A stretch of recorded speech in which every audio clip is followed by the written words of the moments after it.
अजीब व गरीब अनुभूति का एहसास होता है। और वो महज इसलिए नहीं कि मैं भी आपकी तरह यहाँ का बाशिंदा हूँ, इसी धरती की औलाद हूँ, इन्हीं पहाड़ों में मेरा भी गांव बसता है, बल्कि इसलिए भी कि जैसे शक्तिराज जी कह रहे थे कि यहाँ पर बैठा हुआ हर शख्स, हर इंसान, चाहे वो हिंदू है कि मुसलमान है, बच्चा है कि बुजुर्ग है, औरत है कि मर्द है, उसके चेहरे पर एक ही पैगाम है, और पैगाम है मोहब्बत का, पैगाम है इत्तेहाद का, पैगाम है एकता का, वो पैगाम है भाईचारे का।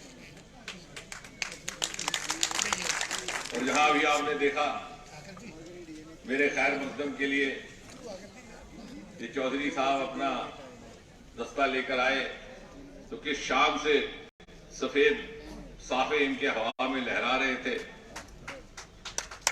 अपने वजूद की तस्दीक कर रहे थे। वहां दूसरी ओर रिवायती लिबास में हमारी बहनें अपनी आस्था का परिचय दे रहे हैं। जहां अभी आपने सुना मस्जिद का आसान था, वहीं दूसरी ओर सुबह की आरती की पूजा। और ये दृश्य कहीं देखना है, इसका दर्शन करना है, तो वो महज और महज डोडा में। और ये खासियत है इस खित्ते की, जिसके लिए मुल्क भर में इसका एहतराम किया जाता है, इसका जिक्र किया जाता है। और हम सब पर यह बात आयद होती है, ये जिम्मेवारी, कि हम इसी शिनाख्त को, इसी भी मजमूई तहजीब को जिंदा भी रखें और दुनिया के आगे मिसाल बनकर भी रहें। लेकिन अफसोस इस बात का है, जैसे दिलीप जी जिक्र कर रहे थे, कि 2014 से पहले 65-70 बरस जो आपने यहां से मुंतखब करके नुमाइंदे भेजे, चाहे एमएलए थे, चाहे एमपी थे, उन्होंने फिर मुड़कर ना देखा और वो सारा काम हमारे हिस्से में आया। मैं इसको अपना खुशकिस्मती समझता हूं इस टोली की कि परमात्मा ने हमारे जिम्मे रखा था। इसलिए शायद उनको ये ना सोच आई कि वो अपने घर की तरफ भी मुड़ करके देख ले। और फिर हिमाकत ये कि कांग्रेस नेशनल कॉन्फ्रेंस, जिसने 70 साल 65 साल मरकज में भी हुकूमत की, रियासत में भी हुकूमत की, और अगर आप पीछे नजर दौड़ाएं तो सन 1947 से लेकर के आज तक कोई ऐसा दौर ना गुजरा जब डोडा से मुंतखब एमएलए एमपी रियासत में किसी आला मकाम पे ना रहे हो, मिनिस्टर ना रहे हो, मरकज में मिनिस्टर ना रहे हो। लेकिन आज जब आपने उनको वोट के ताकत इस्तेमाल करते हुए हमको मौका दिया, उनको बाहर कर दिया, तो आकर के मगरमच्छ के आंसू रो रहे हैं और कह रहे हैं कि डोडा का कुछ नहीं। अब आइए आप मुझे बताएं, वो क्या इल्जाम तराशी अपने आप पर कर रहे हैं, किस पर कर रहे हैं? जिम्मेवारी तो उनकी है जो 1947 से लेकर के 2014 तक यहां के नुमाइंदे होने का दावा करते रहे, यहाँ के आवाम को ठगते रहे, बार बार मुंतखब होकर के मिनिस्टर बनते रहे, मरकज में भी रियासत में भी। और अगर आज उन्हीं को लगता है कि उनके मुताबिक इस खित्ते की उस तरह से तरक्की ना हो पाई जैसे होनी चाहिए थी, तो मुझे लगता है कि हिसाब भी उन्हीं को देना होगा। और फिर बददिमागी ये कि ये कहा जाता है कि 14 के बाद कुछ नहीं हुआ। हम किस दौर में से गुजर रहे हैं? ये तर्क का दौर है, ये सबूत एविडेंस का दौर है, ये इंटरनेट का जमाना है। इससे पहले कि कोई लीडर अपनी तकरीर मुकम्मल करता है, ये छोटा सा बच्चा अपने मोबाइल से निकाल कर तस्दीक कर लेता है कितना झूठ बोला, ऐसे कितना सच बोला। जहां हम खड़े हैं इसके थोड़ी ही दूर पहले थोड़ी ही दूर पर वो पुल हुआ करता था गणपत। बरसों तक उसका ये लतीफा मशहूर रहा कि 2 खंबे बन गए लेकिन मिलन ना हो पाया। वो मिलन करवाने का काम हमने करवाया 2014 के बाद। जाकर के देख लीजिए उस पुल पर, कोई झूठ तो नहीं बोलता। आप कह रहे हैं 2014 के बाद कुछ नहीं, और जो पहले किया था हमने किया। ये जो फुटप्रिंट है, जो निशान है जमीन पर, धरती पर, ये खुद गवाह है कि क्या हुआ और क्या नहीं हुआ। आपके बगल में मेडिकल कॉलेज है। पूरे हिंदुस्तान में वाहिद एक लोकसभा कॉन्स्टिट्यूएंसी है जिसमें पिछले 8 वर्षों में 1 नहीं, 2 नहीं, बल्कि 3 मेडिकल कॉलेज आए। एक डोडा में, एक उधमपुर में, कठुआ। आखिर कहीं ना कहीं तो मशक्कत की गई होगी, कहीं ना कहीं तो मेहनत की गई होगी, किसी ने तो जद्दोजहद की होगी। और जो लोग इतने हुक्मरान रहे 60 65 साल, वो भी तो कर सकते थे। अभी शक्तिराज जी जिक्र कर रहे थे किश्तवाड़ में जो बिजली के प्रोजेक्ट, 1 नहीं, 2 नहीं, 3 नहीं, 4 नहीं, 5 पक्कलडुल 1000 मेगावाट, कीरू 625 मेगावाट, कवार 520 मेगावाट, वो किराई दूसरा वाला ना 930 किलोवाट। और इतना ही नहीं, ये सारे प्रोजेक्ट 2014 के बाद आए हैं। अगर यकीन ना हो तो वहां जाकर के जाइए, गाड़ी का इंतजाम हम कर देंगे। और यही नहीं, जो आपने रोके थे, ये रटले का प्रोजेक्ट जो दिलीप सिंह बात कर रहे हैं, ये रुका हुआ था 2014 से पहले का। ये 850 किलोवाट मेगावाट का, इसको भी अभी शुरू करवाया गया। आपने झगड़ा बना करके रखा इस तरह का कि प्रोजेक्ट शुरू ना हो सके।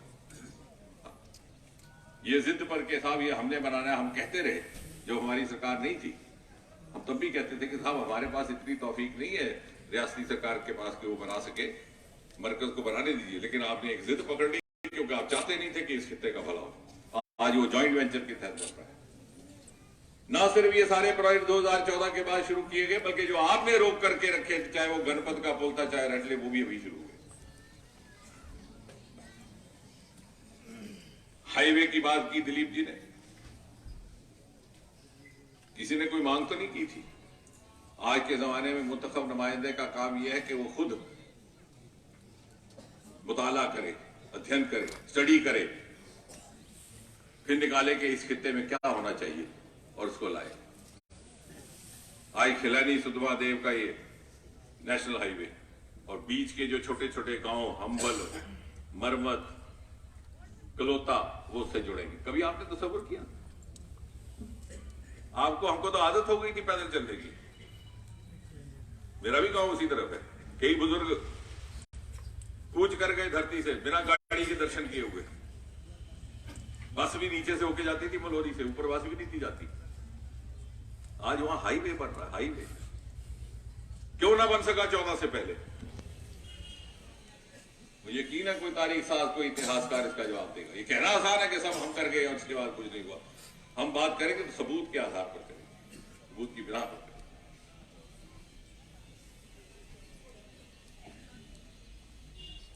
बल्कि आपने तो अपने जो पुश्तैनी गांव थे, पुश्तैनी कस्बे थे, उनकी भी परवाह नहीं की। वो भी काम हमारे जिम्मे आया और हमें खुदा का शुक्र है कि खुदा को हम पर इतना एतमाद था कि उसे ये यकीन था कि भाई जो यहां से जन्मे हैं उनके बस की बात नहीं, आप जाकर के करिए, आप कर पाएंगे। गढ़वा में सबसे पहला डाकखाना हमारे दौरान खुला 15-16 में। दिलीप सिंह जी ने वो मशवरा दिया और पहली branch state bank of India की भी वहां पहली बार अब खुली।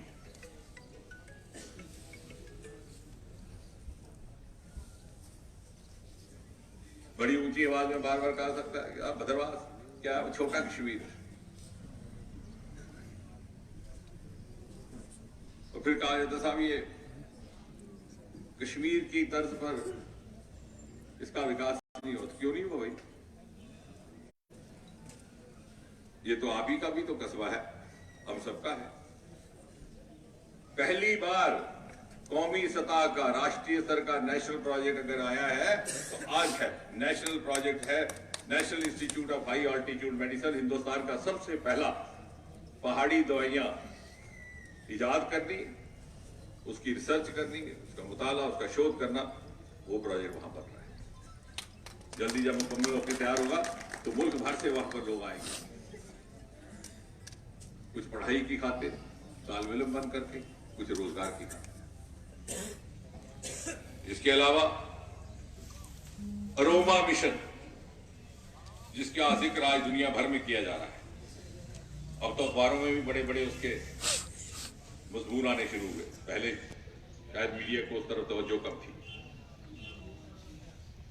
पर्पल रेवोल्यूशन जिसे कहा, बैंगनी क्रांति, उसका जन्म भी भद्रवाह से हुआ।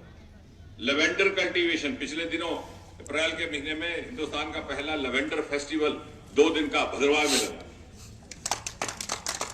ये पहले भी तो हो सकता था। आबो हवा वही है, धरती वही है, उसकी मट्टी वही है, जिसमें से इस तरह की खेती हो सकती, तो क्यों नहीं किस तरह किया गया। आज उस लेवेंडर के कामकाज में जो बच्चे जुड़ गए हैं, लाखों कमा रहे हैं। और आज उनके वेबिनार करा करके मुल्क भर में दूसरे लोगों को बताया जा रहा है कि ये साहब ये स्टार्टअप है, ये एग्री स्टार्टअप है लेवेंडर के माध्यम से।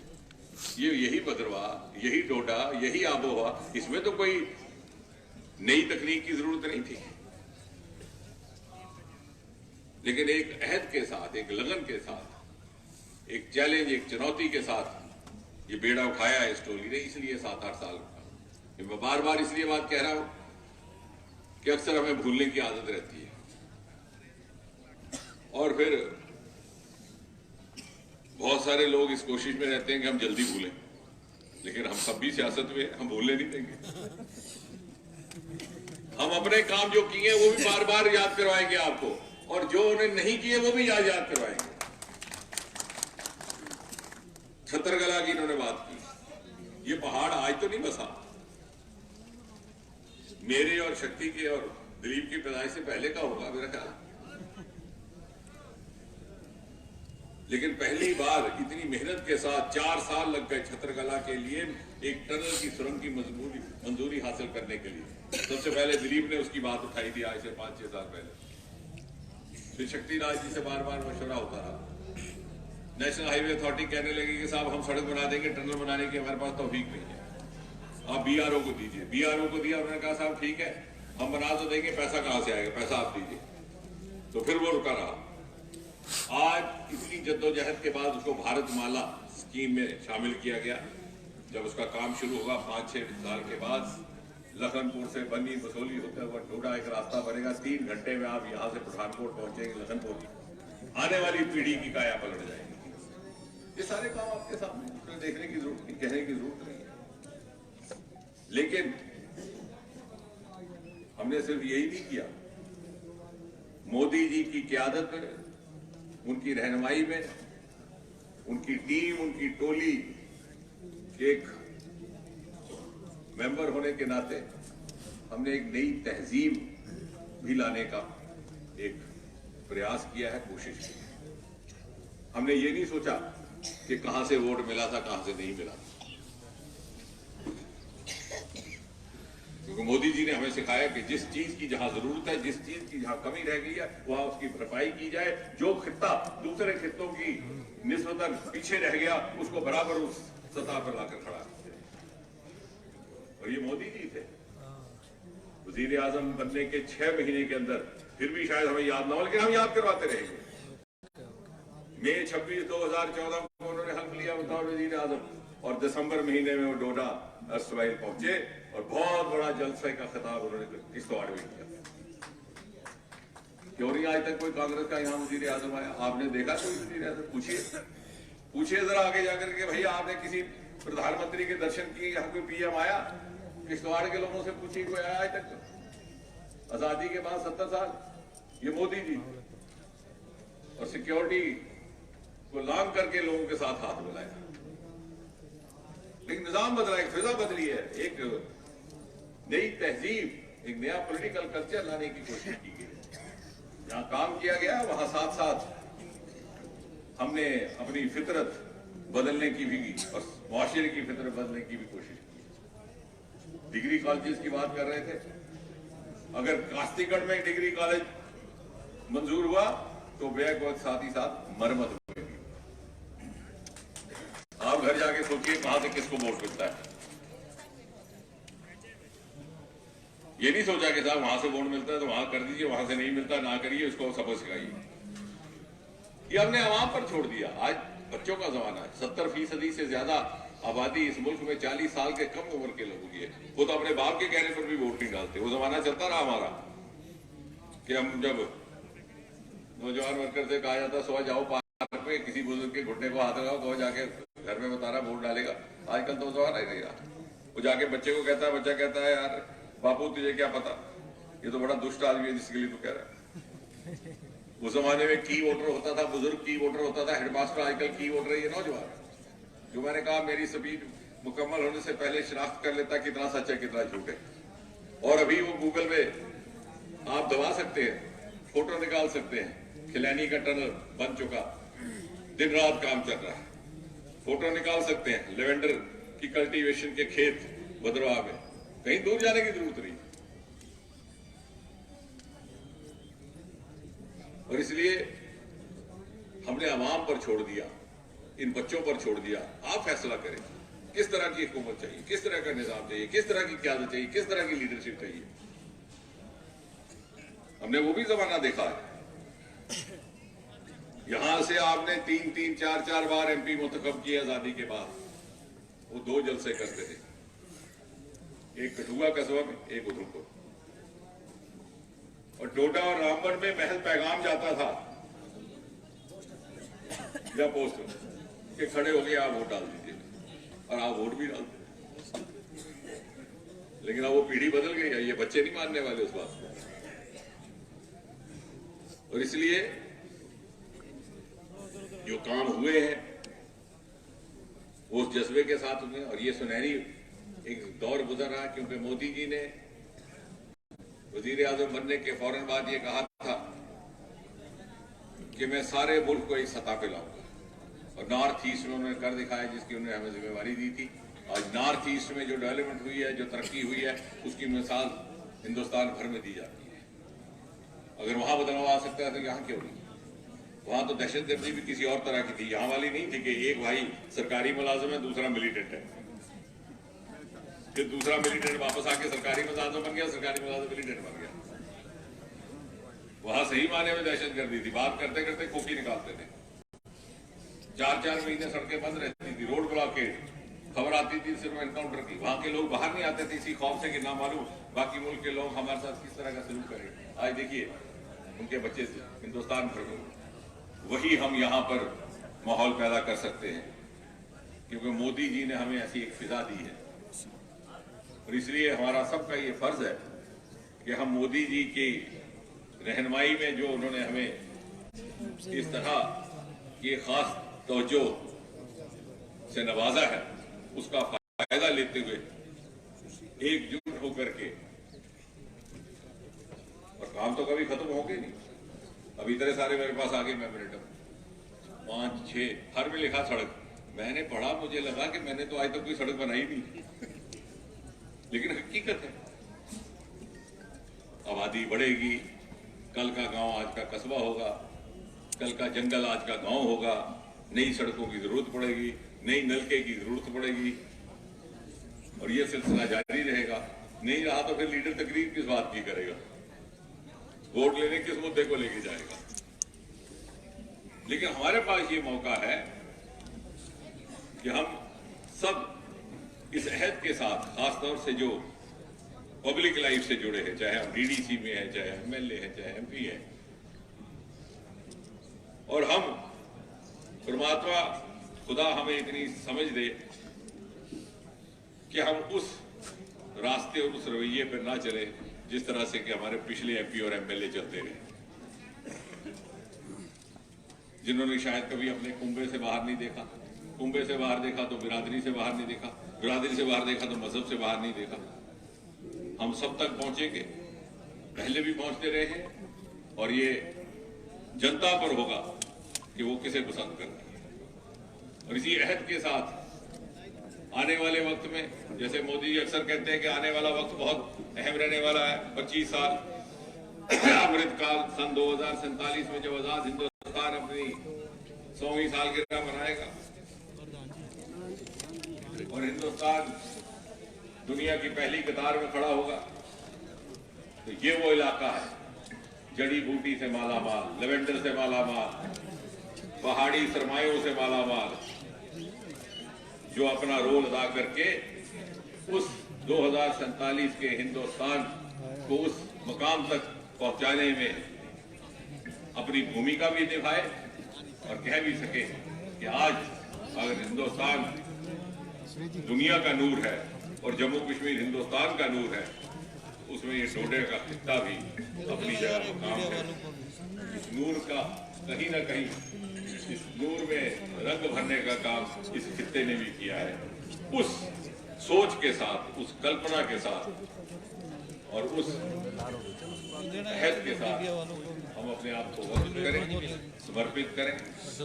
परमात्मा हमें इतनी तौफीक दे, ताकत दे, समझ दे और आप हमें अपना आशीर्वाद दे। यही बात कह करके एक बार फिर से बहुत बहुत शुक्रिया। बहुत बहुत धन्यवाद डॉक्टर साहब। अब हमारी डोडा काउंसिल के हमारे चेयरमैन साहब और उनके साथ उनकी पूरी टीम, उन सबसे निवेदन है कि एक बार मंच पर आए और डॉक्टर साहब का स्वागत करें। सभी लोग बैठ जाए नीचे, प्लीज रुक जाए, कोई आगे नहीं आएगा, सभी लोग